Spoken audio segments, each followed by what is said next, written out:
Now, I don't know if this is legal. I'm going to read a chapter from this book called The Liberal Redneck Manifesto by Trey Crowder. And it's really good. It's called The Ballad of Chad and Randy. Chad played quarterback in high school. He was alright, but not quite as good as the kid who backed him up. But hey, that kid's dad didn't pay for the new practice field. The private school Chad went to destroyed the similarly sized public schools in their region when they played each other, because while they had the same enrollment, the athletic budgets were astronomically different. Chad gets pretty used to winning this way. He makes pretty good, but not exemplary grades. His tutor is Chinese, but nice enough otherwise. Chad gets his face in the paper and a partial football scholarship to Wake Forest. He goes to Wake, but passes on the scholarship because he just wants to focus on school. His dad happily foots the bill. School's important. Chad doesn't work well in college. His dad forbids it. He tells Chad that he can work at the firm in the summertime, but during the school year he must focus on his studies, and Chad does. He focuses on his studies and on railing sorority girls in the basement of the frat house and bragging to all the pledges about it. Let the record show that it ain't a damn thing wrong with railing sorority girls. Chad lightens his course load and changes his major a couple of times in an effort to make the most of the opportunity. Read, milk this shit for all it's worth. Ultimately, Chad graduates with a 3.1 GPA after only 6.5 years. Way to go, Chad. He then goes to work as an accountant rep for a firm owned by one of his dad's best friends. He goes golfing with clients and takes them to football games on the company dime. They talk about immigrants and pussy. Chad establishes himself. He gets married to Brittany. She was on the homecoming court. They buy a house. He leaves a Porsche. Chad knows he's killing. Randy played football too, at a tiny public school in the middle of nowhere.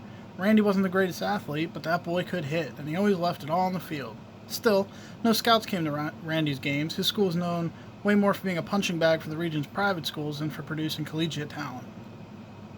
Randy gets pretty used to losing. Randy's grades aren't great, but they aren't terrible. His mom doesn't care either way, though, and his daddy ain't around. Hell, his mama isn't around much either. One of Randy's coaches tries like hell to get him recruited, but when Randy takes the SAT exam, there are math problems on that sumbitch from classes his school didn't offer. It had intended to, but had to cut more teachers again this year. So, he doesn't have the grades and he doesn't have the shine. But his coach, saint that he is, gets Randy an offer from a small college in West Tennessee. So Randy goes, happily. He's going to make something of himself. He's going to show his piece of shit daddy what a real man is.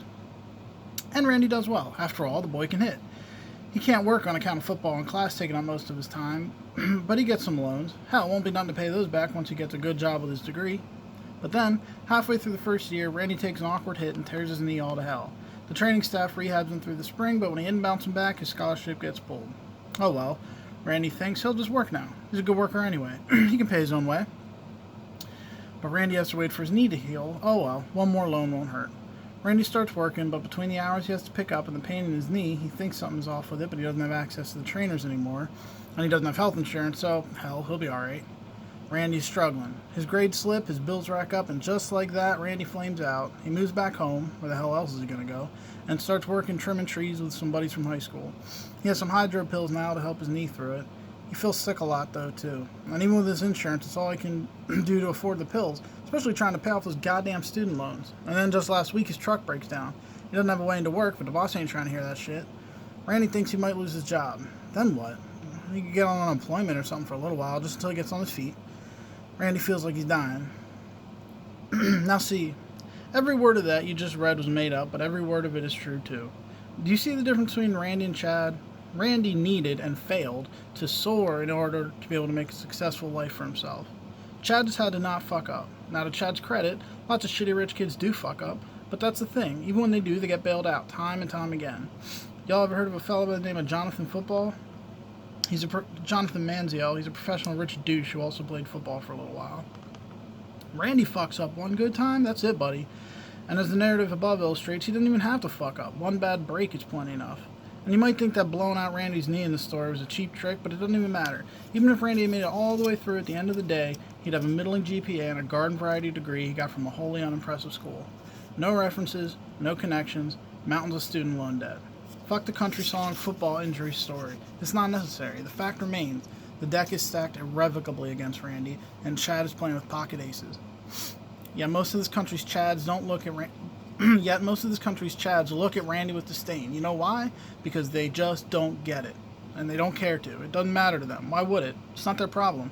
They know what is their problem? All these taxes they have to pay to take care of lazy asses like Randy, goddammit. That's as far as their reasoning goes. Whether the Chads realize it or not, the pure and simple fact of the matter is that for the vast majority of people, the single most important factor in determining whether or not you will have money is whether you were born with money or not. That's it. Statistically speaking, that's all that divides us. Pure, blind luck.